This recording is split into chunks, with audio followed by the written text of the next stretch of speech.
Day celebrate করছি। আমরা নিজেদেরকে ফর্চুনেট মনে করতে পারি যে আমরা এই মহান ভারতবর্ষের 76 রিপাবলিক ডে সেলিব্রেট করতে পারছি।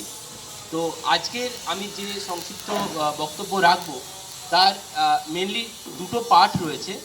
একটা দিক যেমন আমরা আমাদের ইতিহাস স্মৃতিচারণা করব যে কেন আমাদের এই 26শে জানুয়ারি, অনেকেই স্যার যেমন বললেন যে যখন আমাদের ভারতের সংবিধান রচনা হয়েছে, মানে ডিউরিং দ্য টেনিওর 1946 টু 1950, ভারতের সাক্ষরতার হার ছিল মাত্র 12%।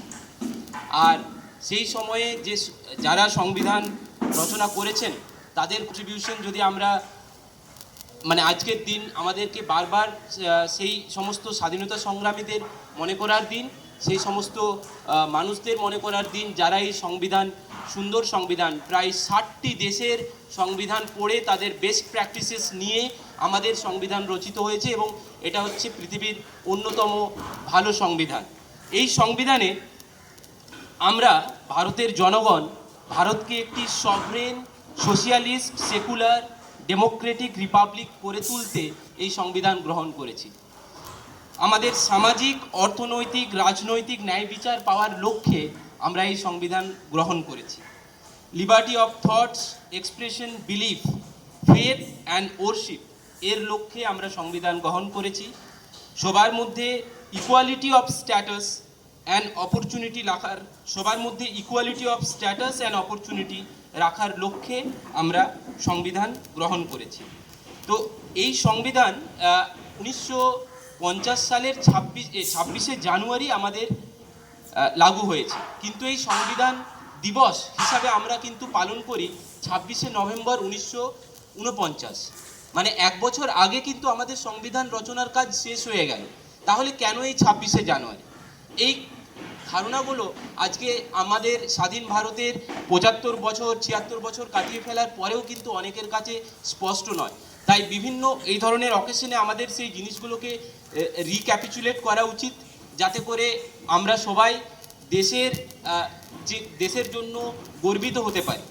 তো আমি একটু ইতিহাসের দিকে যদি যাই, 1947 15 অগস্ট, তার আগে পর্যন্ত আমরা কি ছিলাম?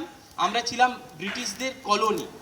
আমরা ছিলাম ব্রিটিশদের কলোনি। তার মানে আচ্ছা, এবার হচ্ছে যে এই যে কলোনি থেকে আমরা ইন্ডিপেন্ডেন্স স্ট্যাটাস 1947-এর 15 অগস্ট পাচ্ছি, তার আগে কিন্তু জুলাই মাসে, অগস্টের আগে জুলাই মাসেই কিন্তু আমাদের ব্রিটিশ পার্লামেন্টে ইন্ডিয়ান ইন্ডিপেন্ডেন্স অ্যাক্টে সবাই সই করে দিয়েছে এবং সেখানে লেখা আছে যে আগামী মাসের 15ই অগস্ট থেকে ভারত স্বাধীন হিসাবে গণ্য হবে।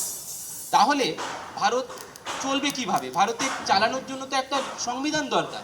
তো তাহলে তখন বলা হলো যে ভারত যতদিন না সংবিধানটা তৈরি করতে পারছে ততদিন পর্যন্ত ভারত থাকবে কলোনি থেকে ডোমিনিয়ন স্ট্যাটাসে।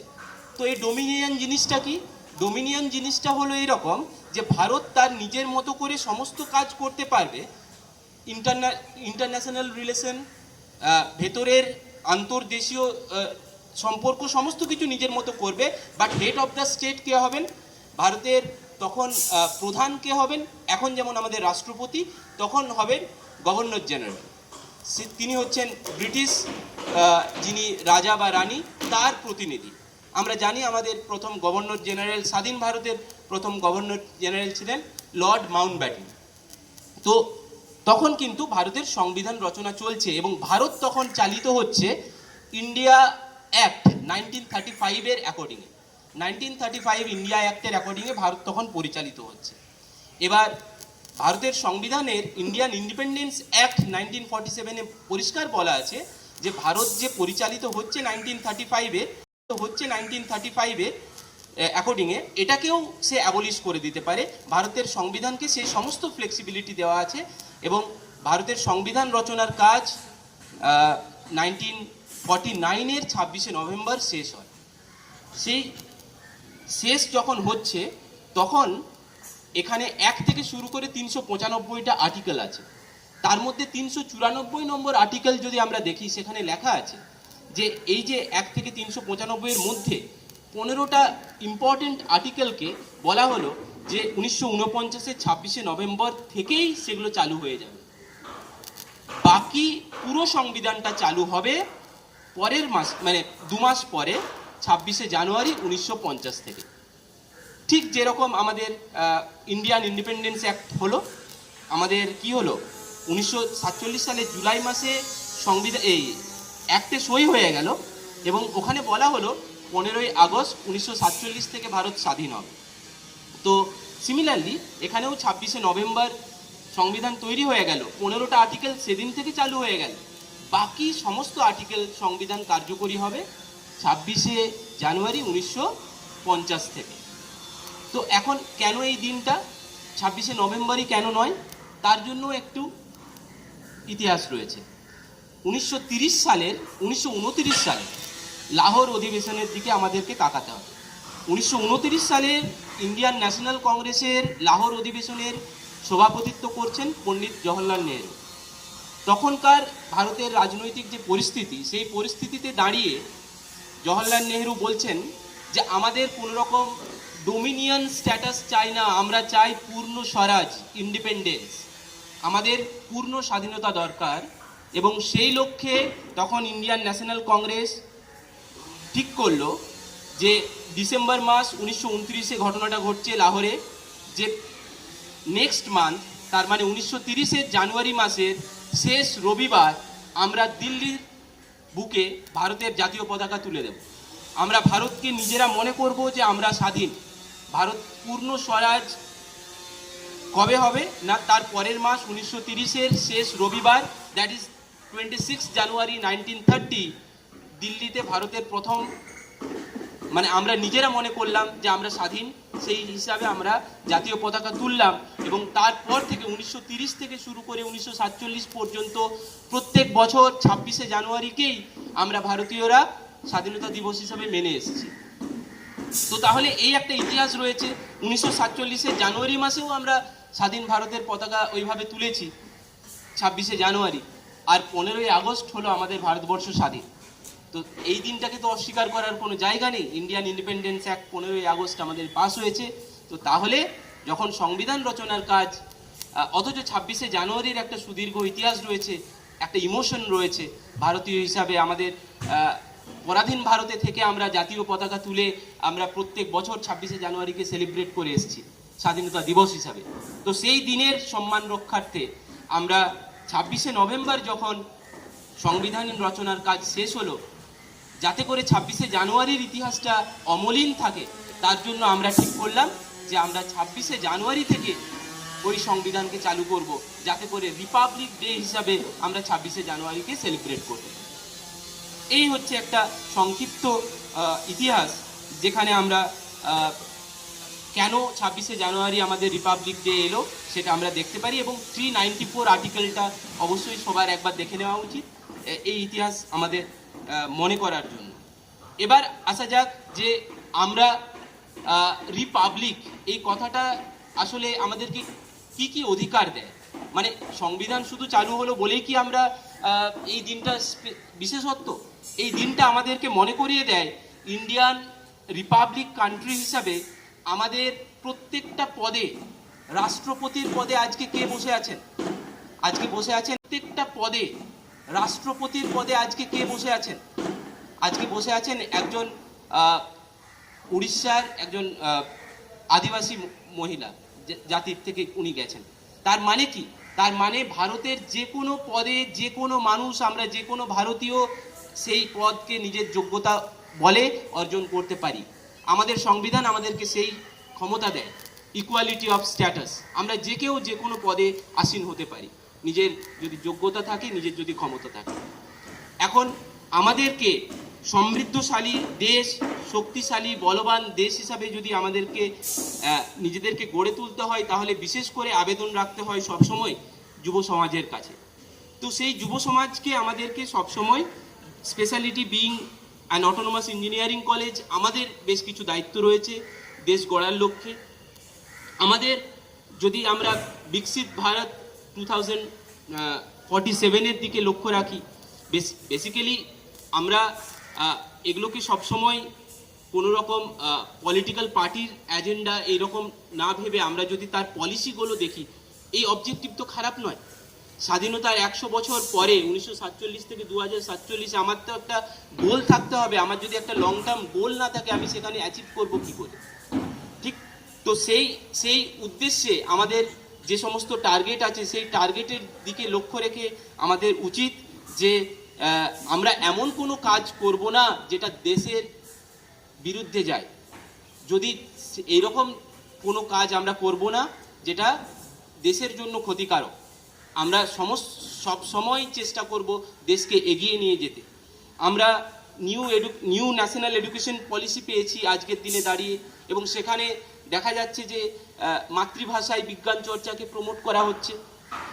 আমাদের যদিও এখানে মিডিয়াম অফ ইনস্ট্রাকশন ইংলিশ, পরীক্ষার খাতায় আমরা ইংরাজিতে উত্তরগুলো লিখি, কিন্তু সাবজেক্টটা বুঝতে, সাবজেক্টটাকে আয়ত্তে আনতে আমাদের যদি কোনো রকম কোনো স্টুডেন্টের কোনো অসুবিধা হয়, আমরা অবশ্যই টিচারের সাথে বাংলাতে কথা বলবো, আমাদের যে যার নিজের মাতৃভাষায় কথা বলবো, এবং সেটাকে new national education policy promote করছে। নিউ ন্যাশনাল এডুকেশন পলিসি আর একটা দিক যেটাতে প্রমোট করছে সেটা হচ্ছে স্কিল ডেভেলপমেন্ট। আমরা আজকে আমাদের কলেজে দেখতে পাচ্ছি যে সেই রকম কোনো মানে কিছু ছেলের মধ্যে মোটিভেশন রয়েছে, তারা সেলফ মোটিভেটেড, প্রোঅ্যাক্টিভ ওয়েতে বিভিন্ন কাজ করছে, কিন্তু বেশিরভাগ ছেলে শুধুমাত্র হয়তো ক্লাসের পড়াটুকুই করছে। মানে অনেকটা সময় সে, যেটা বলতে চাইছি যে অনেকটা সময় সে আন্ডার ইউটিলাইজ থাকছে এবং নিজেকে রাখছে, সে নিজের মধ্যে সেই তাগিদটা আনছে না যে আমাকে দেশের জন্য কিছু করতে হবে। তো সেই তাগিদটা আমাদের কিন্তু খুব দরকার। মানে আমরা যদি দেখি যে আমরা সবাই এখানে যারা রয়েছি, যারা হোস্টেলে থাকি, ডে স্কলাররাও সবাই কিন্তু আশেপাশের গ্রাম থেকে আসছি। তো গ্রামের প্রবলেমকে কিভাবে টেকনোলজি দিয়ে সলভ করা যায়, মানে আমাদের ডিজাইন অ্যান্ড থিঙ্কিং ল্যাব যে রয়েছে, সেই ল্যাবকে কিভাবে ইউটিলাইজ করতে পারি, সেই দিকে আমাদের নজর দেওয়া উচিত। বিভিন্ন সোশ্যাল প্রবলেমকে কিভাবে টেকনোলজির সাহায্যে, যেহেতু আমরা টেকনোলজির ডোমেনে রয়েছি, তো সেই দিকে আমি স্টুডেন্টদেরকে আহ্বান জানাবো যে তোরা বিভিন্ন রকম প্রবলেমসগুলো দেখে সেগুলোর টেকনোলজি দিয়ে সলিউশন কিভাবে করা যায় সেই দিকে নজর দিতে। তাতে কি হবে, তাতে আমাদের আমরা যে মানে এত ভালো একজন প্রিন্সিপাল স্যারকে পেয়েছি, যার গাইডেন্সে আমরা এই সমস্ত যদি কোনো রকম কোনো স্টুডেন্টের কোনো অসুবিধা হয়, আমরা অবশ্যই টিচারের সাথে বাংলাতে কথা বলবো, আমাদের যে যার নিজের মাতৃভাষায় কথা বলবো, এবং সেটাকে new national education policy promote করছে। নিউ ন্যাশনাল এডুকেশন পলিসি আর একটা দিক যেটাতে প্রমোট করছে সেটা হচ্ছে স্কিল ডেভেলপমেন্ট। আমরা আজকে আমাদের কলেজে দেখতে পাচ্ছি যে সেই রকম কোনো মানে কিছু ছেলের মধ্যে মোটিভেশন রয়েছে, তারা সেলফ মোটিভেটেড, প্রোঅ্যাক্টিভ ওয়েতে বিভিন্ন কাজ করছে, কিন্তু বেশিরভাগ ছেলে শুধুমাত্র হয়তো ক্লাসের পড়াটুকুই করছে। মানে অনেকটা সময় সে, যেটা বলতে চাইছি যে অনেকটা সময় সে আন্ডার ইউটিলাইজ থাকছে এবং নিজেকে রাখছে, সে নিজের মধ্যে সেই তাগিদটা আনছে না যে আমাকে দেশের জন্য কিছু করতে হবে। তো সেই তাগিদটা আমাদের কিন্তু খুব দরকার। মানে আমরা যদি দেখি যে আমরা সবাই এখানে যারা রয়েছি, যারা হোস্টেলে থাকি, ডে স্কলাররাও সবাই কিন্তু আশেপাশের গ্রাম থেকে আসছি। তো গ্রামের প্রবলেমকে কিভাবে টেকনোলজি দিয়ে সলভ করা যায়, মানে আমাদের ডিজাইন অ্যান্ড থিঙ্কিং ল্যাব যে রয়েছে, সেই ল্যাবকে কিভাবে ইউটিলাইজ করতে পারি, সেই দিকে আমাদের নজর দেওয়া উচিত। বিভিন্ন সোশ্যাল প্রবলেমকে কিভাবে টেকনোলজির সাহায্যে, যেহেতু আমরা টেকনোলজির ডোমেনে রয়েছি, তো সেই দিকে আমি স্টুডেন্টদেরকে আহ্বান জানাবো যে তোরা বিভিন্ন রকম প্রবলেমসগুলো দেখে সেগুলোর টেকনোলজি দিয়ে সলিউশন কিভাবে করা যায় সেই দিকে নজর দিতে। তাতে কি হবে, তাতে আমাদের আমরা যে মানে এত ভালো একজন প্রিন্সিপাল স্যারকে পেয়েছি, যার গাইডেন্সে আমরা এই সমস্ত প্র্যাকটিসগুলো যদি কলেজে সবসময় প্রতিনিয়ত যদি চালিয়ে যেতে পারি, তাহলে দেখা যাবে যে আমাদের ডিজিটাল ইন্ডিয়া ইনিশিয়েটিভস, বিভিন্ন যে হ্যাকাথনস রয়েছে, সেখানে পার্টিসিপেট করতে কোনো অসুবিধা হবে না। এবছর যেটা হলো, আমরা কলেজ লেভেলে একটা স্মার্ট ইন্ডিয়া হ্যাকাথন কলেজ লেভেলে করলাম, কিন্তু ন্যাশনাল লেভেলে আমাদের পজিশন পেলাম না, ন্যাশনাল লেভেলে সিলেকশন পেলাম না। এগুলো এইরকম করে হয় না যে আজকে নোটিশ বের হলো তারপরে আমি দুদিন পরে প্রবলেম ভাবতে শুরু করলাম তারপরে গিয়ে পার্টিসিপেট করব, হবে না।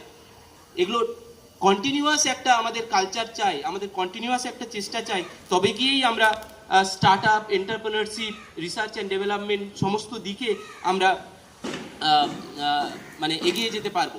আমাদের এই ছোট্ট গণ্ডির মধ্যে অ্যাটলিস্ট আমরা সবসময় চেষ্টা করব যে যেটুকু নিজের মধ্যে এবং নিজের প্রভাব বিস্তার করতে পারবো যেটুকু জায়গা, সেটুকু জায়গার মধ্যে সংবিধানকে মান্যতা দিতে, নিজের লাইফে এবং নিজের প্রভাবী জায়গার মধ্যে।